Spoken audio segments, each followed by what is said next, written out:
नराधम भीमराव कांबळेला जिवंत जाळून ठेचून मारा. भीमराव कांबळेची पत्नी आणि मुलानंच ही मागणी केली. नराधमाच्या कृत्याशी आमचा काहीही संबंध नसल्याची प्रतिक्रिया त्यांनी दिली.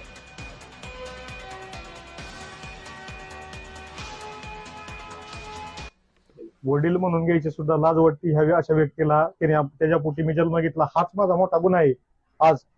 आणि ह्या चिमुकलीला हे जे काय घडलंय, हे अमानुषपणे त्यांनी जे हे केलेले कृत्य, ह्याला मला हे निंदनीय कृत्य अत्यंत, ह्याला कठोरातली कठोर शिक्षा म्हणजे त्याला फाशी झाली पाहिजे, त्याला खेचून मारला पाहिजे तिथं त्याच ठिकाणी. त्या चिमुकलीला न्याय दिला पाहिजे.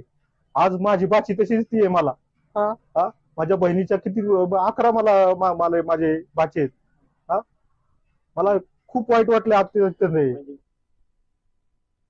माझी भूमिका अशी आहे, त्या बाळाची हत्या झाली ना चिमुकलीची, त्या जाग्यावर त्याला ठेचून तसाच मारला पाहिजे. माझी एवढीच इच्छा आहे. तुम्ही काय संपर्क आता त्याला सोडवायला वगैरे जाणार किंवा काय?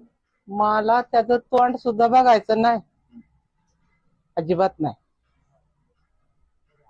माझ्यापर्यंत कुणी त्याचं अंत्यविधी झालाय म्हणून सांगाय पण येऊ नये. काय ही माझी नम्रतेची विनंती. गेल्या किती वर्षापासून संपर्कात नाही? 10 वर्ष झाली.